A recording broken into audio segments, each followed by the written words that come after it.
Welcome to another episode of Mindful City, Tuning into Life, a podcast to discover and celebrate the many ways that our city is using mindfulness in our practical daily lives. Welcome to another episode of Mindful City, Tuning into Life. And today we have as our special guest, Carissa Krantz. Carissa is a former professional ballet dancer turned super lawyer, turned vegan lawyer, and the founder of BeVeg International. I actually met Carissa at the Seed Food and Wine Festival in Miami 2 years ago now.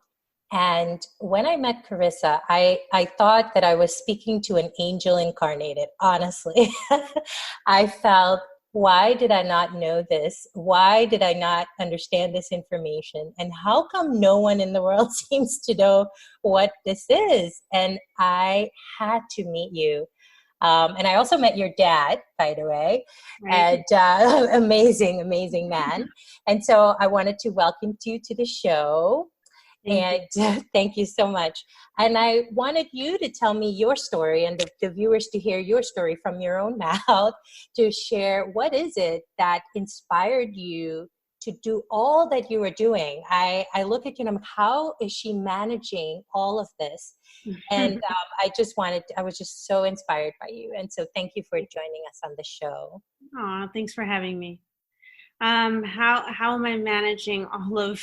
I don't know if I'm managing all of it, but I think when you have a passion about something and you feel inspired, you're driven to do whatever it takes and you're not going to stop until it's done. And that's pretty much what drives, I think, any successful person that is purpose driven. Okay. And I think that when something is our true life purpose, there's a passion behind it and something behind it that will drive us to get it done. So for me, I was born and raised vegan. My mom had a vegan pregnancy with me.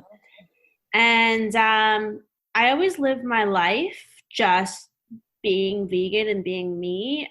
But I grew up in a time where veganism was not at all common, cool, or even considered healthy, like it is now. And I would actually go to school and I'd get made fun of, and I was told, how do you get your protein? How do you get your calcium?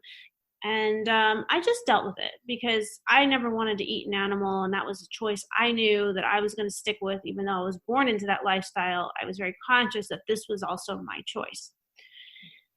And then I didn't really focus on what other people did. I just did me.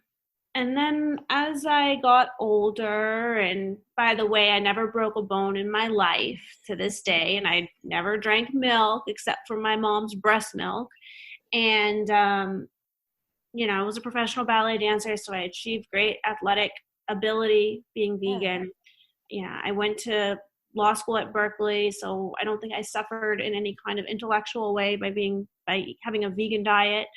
And as I, continued to be a lawyer basically in this world, you start learning things. Your mind changes. You start looking at things with a critical eye.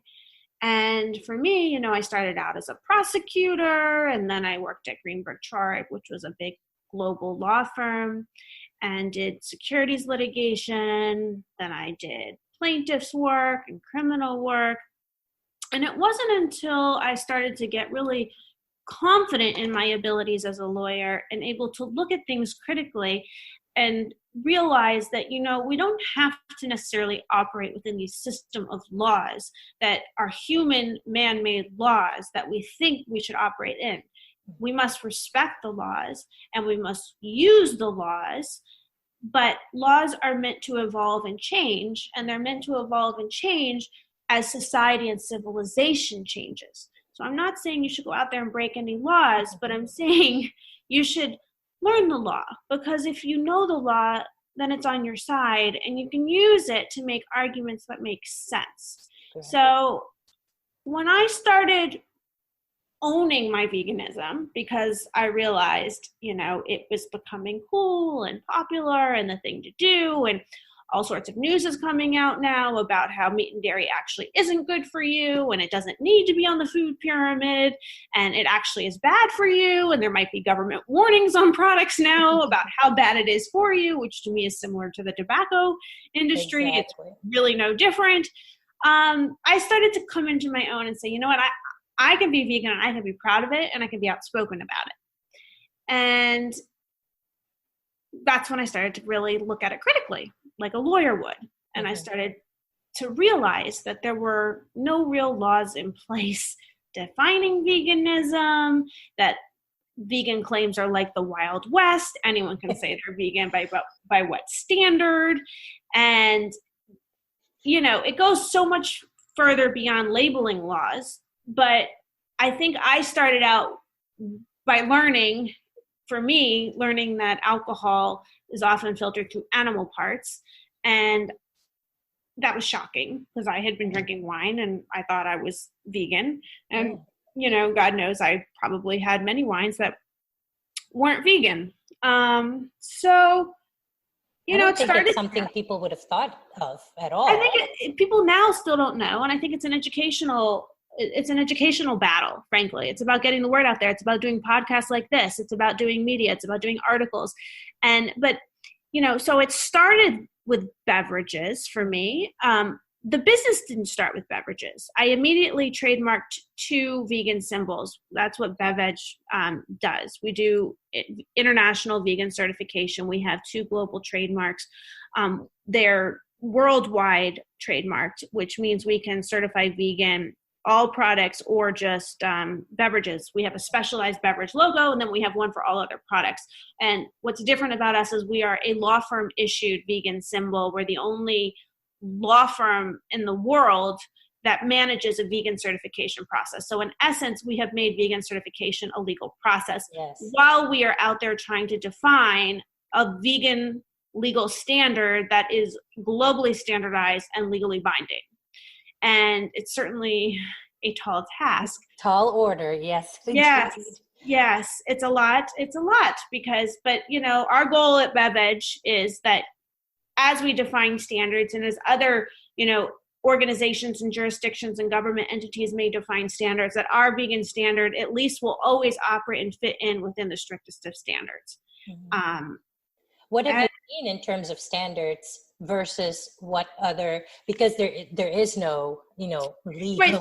Standard. So there is no standard, right? So right now I would say any vegan claim on a product without any certification, you can't trust it because 1, it hasn't been verified, and 2, there's no set out standard by that company of how they're defining vegan. Other vegan certification programs may define vegan differently, but at least they have a standard set out somewhere in their literature on their website that they are following in order to pass that product or certify it. And what makes us different is just that we're a law firm, and lawyers by nature are regulators. So I think that brings credibility to the certification process to have lawyer oversight. And I think what really also brings credibility to the process is lawyers can not only do the certification process, but we can be part of advocacy and lobbying for an international global standard, which is what we're doing.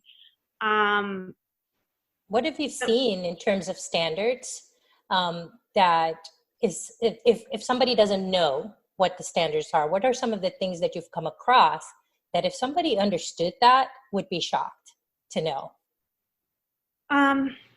Well, in terms of labeling and ingredients, I think, lots of, sugar could have bone char, some natural colorings or natural flavorings could, the government doesn't require that to be defined. It's considered a trade secret and therefore it's protected. So the consumer doesn't have true transparency.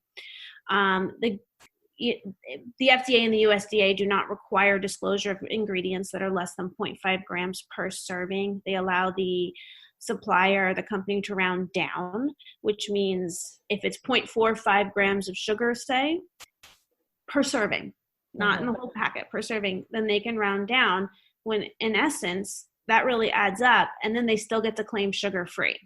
So current labeling laws, though there are clauses saying truth in labeling laws, and those are real legal terms, truth in labeling laws, really lack truth right now.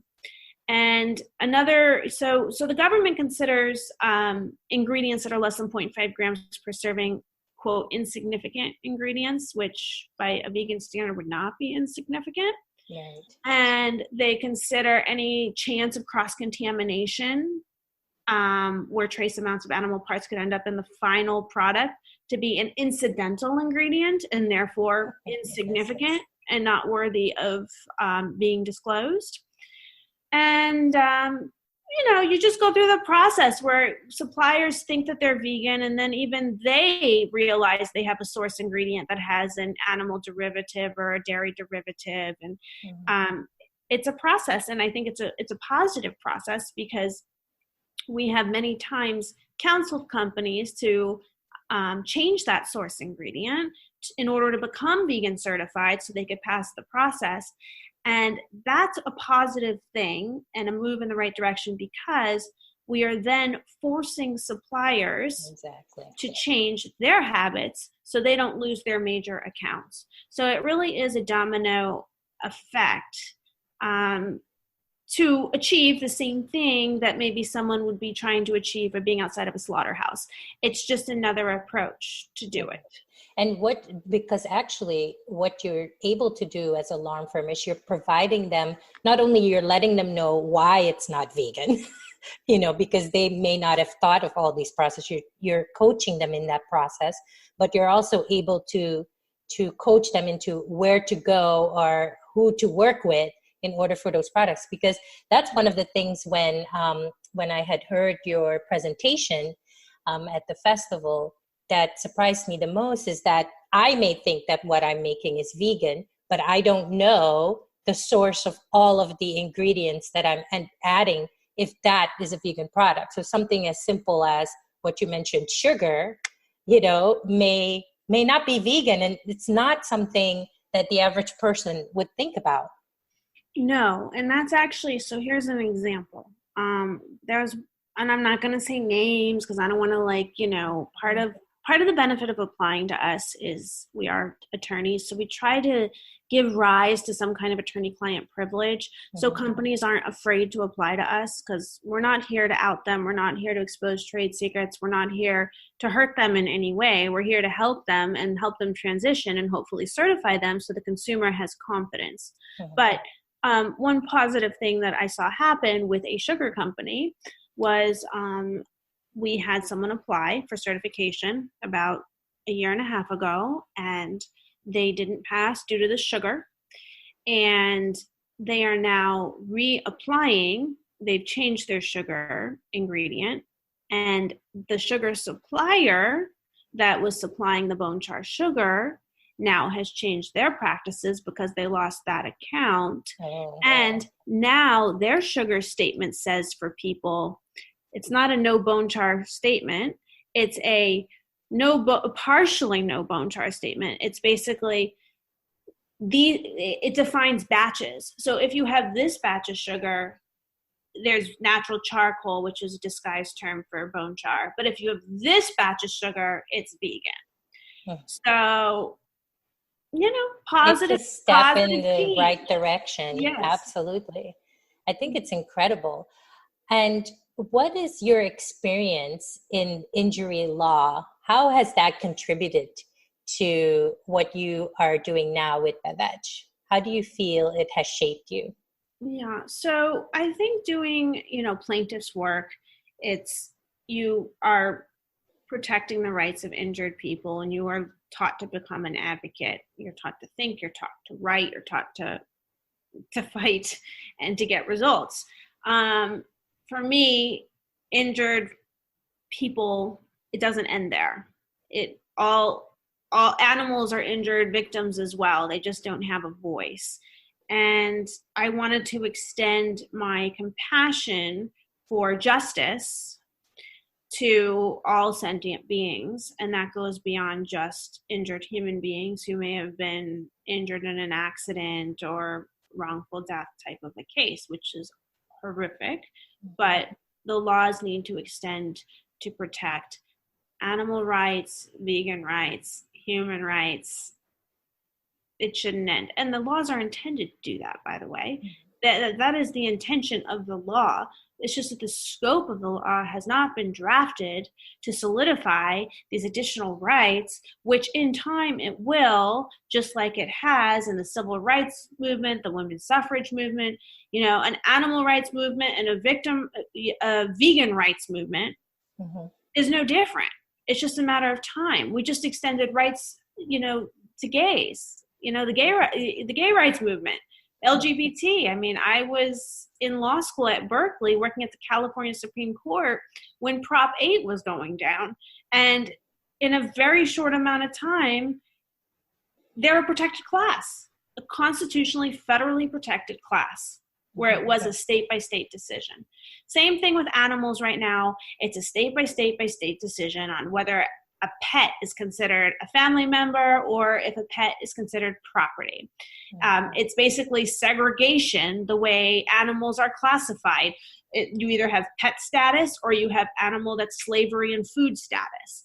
I mean, eventually these things will evolve to create a more equal, just society, and we'll never have peace on Earth until it does. But it's a process of evolution, and there's people like you and me that are just here to try to get the word out and try to touch as many people as possible without getting overwhelmed with how many people need to be touched and spoken to. But it's a process of just, every person you change is a win, because that person will change someone else.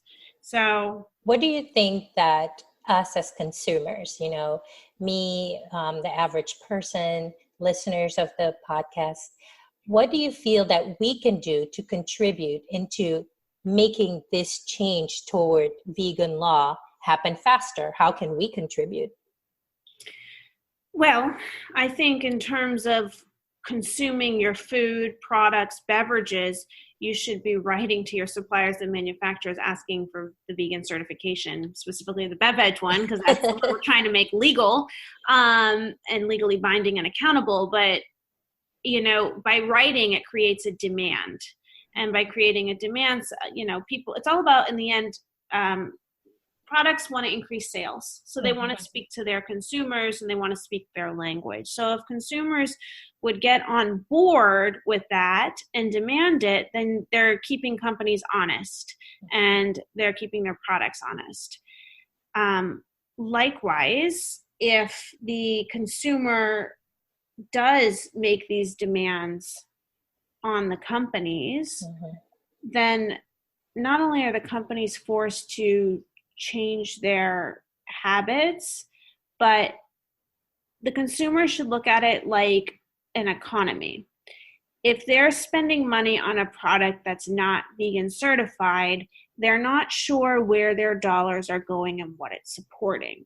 But if they're spending their dollars on a vegan certified product, then they can be sure that the dollars spent and earned by that company are going to go to buy more ingredients for that vegan product. It's going to go towards, vegan use and a vegan economy. Same thing at a restaurant, right? If a vegans should try to patron the vegan restaurants, because the dollars spent is going to go at that restaurant to get more vegan food, and it creates a vegan economy. Whereas if you go to a steak restaurant with friends, yes, order the vegan vegetable plate, but understand that you're still paying for that plate at the end of the day, and that plate is dollars earned for the steak restaurant to keep their doors open to continue serving steak. Right. So it's just, you have to think about consequences. So the consumer really, I think, can help by becoming more conscious, number one. Number two, thinking about where their dollars go, because in the end, this is an economy-driven society. It's all about, the meat and agriculture industry exists because of greed. So if our dollars were spent in ways that were supporting an alternative, alternatives would exist. And if you're supporting vegan certified products and, demanding the BeVeg vegan certification mark, then you're supporting vegan companies who are trying to advocate to get vegan products to be more compassionate, to take any kind of animal harm out of the process. Yes. So, you know, we need voices out there, really. You need to think about how your voice is being heard and how your dollars are being spent.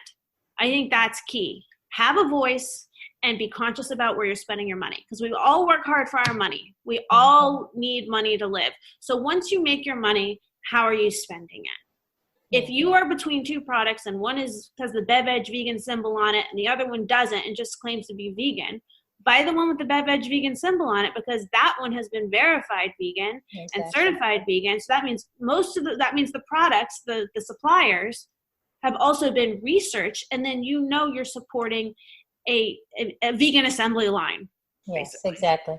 What would you say to businesses that, you know, maybe considering it, or they obviously are aware of the trend that's happening, but they may have some fear in terms of finances, obviously, for them to become certified. But I'm sure you've approached that. How do you approach that with them, with these businesses? You know, cost really isn't an issue. If they looked at it and looked at our services, I think they need to see the value added in terms of marketing and in terms of consumer transparency and having a trusted product. Vegan certification, by us at least, I'm not sure about other companies, but by BeVeg, we have on our website actually a cost calculator that companies can use. And they have the choice of certifying per product or based on the revenue of their company. And they get to choose whichever one's cheaper for them, which, so like if it's a company that makes, we have this right now, a company that makes about $10 million a year, they only wanted to certify 2 products. So their fee is $500, but if they went on the revenue model, it might be $3,000. But they got to choose the $500 route and go per product. Likewise, if there's a new vegan company out there that's starting up and they're really not making money and they might be making like $15,000 a year, you know, we're going to work with them for like $150, you know? I mean, the reality is, you know, yes, I'm a lawyer. I have my own law firm. I've made millions of dollars doing personal injury and normal human law. And it is a tough business to shift gears and do vegan certification as an area of law and do attorney time and attorney work and staff it for, you know, $150. But we're focused on the big picture. We're focused on the long term. And, you know, we don't want to break the bank of companies. We're basically pro bono on our services because it's passion driven. And we want to create a system of transparency. And hopefully in the long term, we will make as much money as we used to make as a quote normal law firm based on, you know, volume of products rather than making one company suffer financially. Yeah. You know, you're such a passionate and determined person, and I'm just so honored to meet you and to speak with you. I wonder, for say in the next year, right? So 2020, what is your vision in terms of vegan law and vegan certification? Well, I mean, I'm staying the course with what I'm doing. And we've had some developments, I think, since you saw me at the Seed, Food, and Wine Festival speak about a year or so ago. In January and in February, we struck a deal last year, this year, but this year's almost over, with Control Union, which is the #1 global one-stop shop for certification programs worldwide.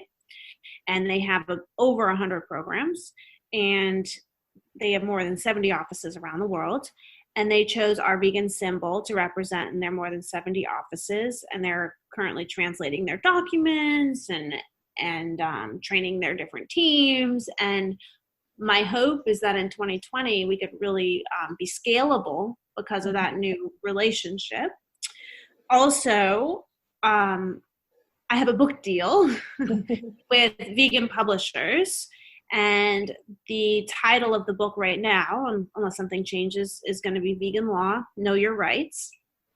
And it is a book that, yes, addresses vegan label law, but goes far beyond that and gets into vegan law in general about what the law should be, what it will be, what it's lacking, and it addresses different issues that the vegans might face, like vegan family law. If you're going through a divorce and you have one vegan parent and one that's not vegan, and the child's going back and forth, who's the controlling parent? Vaccines for the kid if it has an animal product. Who gets to make the controlling decisions? Patients' rights. The right to have, while you're in the hospital, to have vegan food and vegan medicine, and the right to have your power of attorney and your medical proxy honored if you lose capacity and you can no longer speak for yourself and you have dementia, to the right to continue the life you've committed to, even if you don't have the capacity to still have that active decision. It's going to go into the rights of vegans to have access to vegan options in places of public accommodation, just like, Americans with Disabilities Act. There should be an Americans Vegans Act, the ability to have a vegan option in hotels, restaurants, bars, schools, prisons, universities. We should be able to go anywhere and have a fair vegan option, not a, joke, piece of broccoli on your plate. Exactly. Then it'll go into animal rights, and it'll go into veganism and whether or not it should be a protected constitutional class. Like, for example, if someone eats a hamburger who's Hindu and Indian, that goes against their culture and their religion. So if they wanted to bring a lawsuit because they were given real meat when they ordered the vegan meat, they would have an actual cause of action defined in the law right now for real ascertainable damages. If a vegan brought the exact same action, they would not have necessarily the same results unless it traveled up to the Supreme Court and it was ruled that way. And then we define the laws that way, which then set the precedent and the standard for all cases going forward for vegans. Mm-hmm. But right now, the law for vegans is you don't even get emotional distress damages because we're not a protected class. We're not a religion. We're not a national origin. We're not a race. We're not a protected class. Mm-hmm. So I do think that will change as we gain more and more momentum and we end up having food in fast food restaurants where cross-contamination is going to be more likely, and there's going to be more cases of vegans being served non-vegan food by accident, and there's going to be more litigation and claims, and this will become defined. So the vegan law book, it'll go into the labeling laws and how we need to define a vegan legal standard as well. But the book overall, I think, is actually a real thought leader book, which is will require a lot of thought and research into the issues that are arising, which are fairly new issues, which, by the way, are not new for me because I was raised vegan. My parents divorced when I was 5, and my parents both were not vegan. My mom was vegan, and my dad was not. And my dad felt like I wasn't getting my protein and everything I needed to get because that's what was known back then. Exactly. So he felt like it was misparenting by my mom. And, when they're having a custody battle, that was, his argument. And, it ends up being fine, joint custody, 50-50, both are great parents. But, it's a tough thing. Like, you have a child as a minor who decides. So these are all issues that need to be addressed. With me, I made the decision to stay vegan when my parents got divorced. It was my, moral compass to protest anything that my dad thought was healthy for me in terms of meat and dairy. And for me, it was a moral decision. Like, I didn't care about health. I wasn't going to eat an animal, like, period, end of story. So I was raised vegan for health reasons by my mom, but I stayed vegan because morally, I won't eat flesh of another being. Yeah. Carissa, I just admire just your love for animals, your compassion for animals and for people, as I learn more about you and get to know you. And I know that with such passion, I think it's almost palpable for everybody that's listening and joining in. And so best of wishes for the next year as Thank it's you. right around the corner. Yes. We're all on board here as consumers to support you, as well as in any way that we can, just to speak more about what you shared with us. So thank you so much. And I hope to have you on the show again soon. Yes, absolutely. Thanks for having me. Thank you so much. Namaste. Namaste. To find out more about vegan certification and what Carissa Krantz and her team at BeVeg are doing to elevate the vegan standard, visit them at beveg.com, beveg.com.